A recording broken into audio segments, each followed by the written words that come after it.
This video is the continuation of early repertories. In this video, we will emphasize on Dr. Bonninghassen's contribution in repertory. Let's start with his concept of totality. Dr. Bonningshassen and his concept of totality.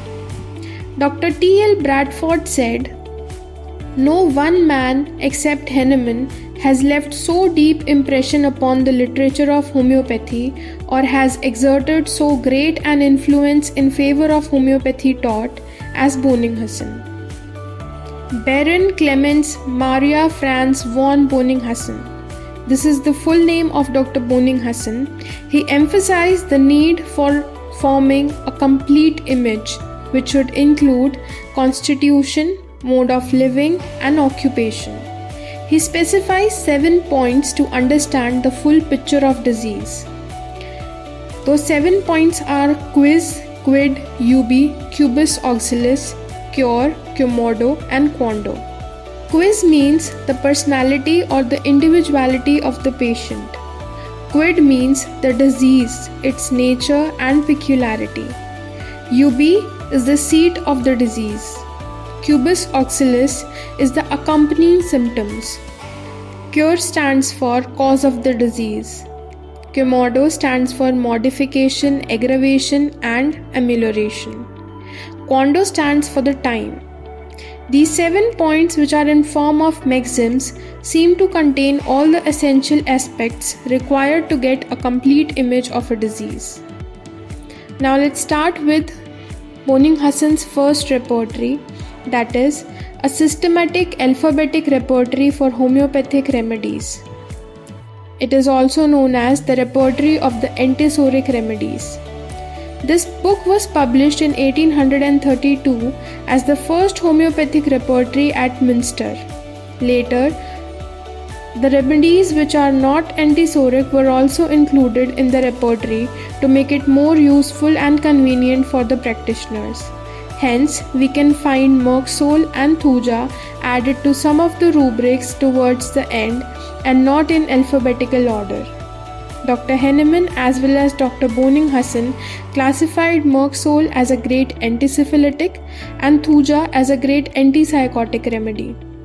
This repertory became almost extinct because of 2 main reasons. The first one being the faulty translation and the second being the publication of therapeutic pocketbook. One must not forget that this was the main repertory which the founder of homeopathy used and appreciated very much. A systematic alphabetic repertory of homeopathic remedies contains the following valuable materials. Now this can be asked in the question paper, so kindly go through the list very carefully. It contains the preface by C.M. Boger. It contains the preface by Bonningshassen to the first edition in 1832 and second edition in 1833. Introduction was given by Dr. Samuel Henneman. Intercurrent remedies in chronic diseases are written. Review of the antipsoric remedies and repertory of the antipsoric remedies, the repertorial part is present. Now comes the chapters. Now, why are the chapters important? Because they can be asked in MCQs. Questions can be asked like which chapter has most sub-chapters or sub-rubrics, or how many chapters in total are present in the following repertory. So be careful while reading and going through these repertories. Chapters in repertory of antipsoric remedies. Now as you see in the slide, some words are marked in dark color, some words are marked in blue, whereas some are marked in light grey. The ones which are marked in dark are the chapters, the ones which are marked in blue are the sub-chapters, and the ones which are marked in light grey are the sub-chapters or the further generalities. In total, there are 49 chapters in the repertory of antipsoric remedies, and they are mind, vertigo, head internal, head external, eyes, ear, nose, face, teeth and gums, mouth, taste, appetite, thirst, eructation, water brush and heartburn, hiccough, nausea and vomiting, stomach and epigastrium, hypochondria, abdomen, stool evacuation, etc., anus and rectum, perineum, urine, urinary organs, genitalia in general, genitalia female organs, sexual impulse, menstruation, leukorrhea, etc., coryza, respiration, cough, larynx, trachea, external neck, chest, back, upper extremities, lower extremities, bone and glands,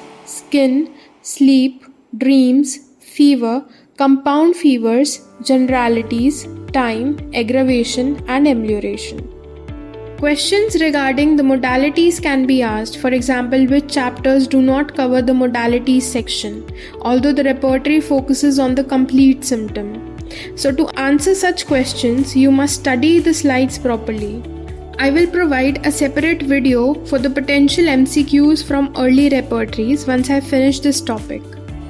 Now let's continue with the video. Philosophy. Now what is the philosophy behind this repertory? The repertory of antipsoric remedies is based on the philosophy of complete symptom and concomitants.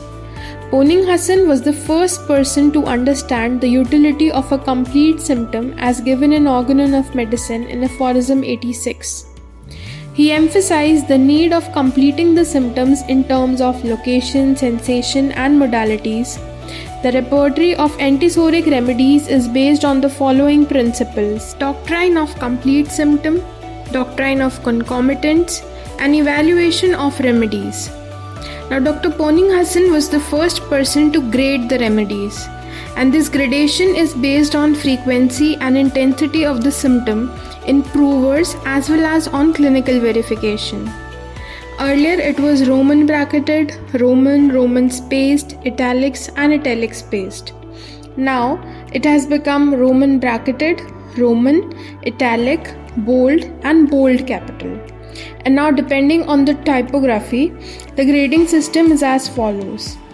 Capital bold is given 5 marks, bold Roman is given 4 marks, italics carry 3 marks, Roman carries 2 marks, and Roman in parentheses carry only 1 mark. Adaptability of this repertory. The repertory of antipsoric remedies can be used in finding the similimum in following type of cases. A case which is rich in particulars with complete symptom, a case which is rich in complete symptoms with concomitants, a case which is rich in complete symptoms and general modalities, and a case which is rich in general symptoms. Now let's talk about some of the special points about this repertory. This repertory is the most authentic repertory since it is based on Dr. Henneman's original works. Boning Hassan has used only those remedies which are verified in practice. C.M. Boger's idea of pathological generals actually came from this book's generalities section. Kent's idea of generals to particulars has come from this book, especially from the sections of mind, generalities, time, aggravation and amelioration. This book is the progenitor of all works done in the field of repertory. It contains a total number of 52 remedies. Thank you for watching.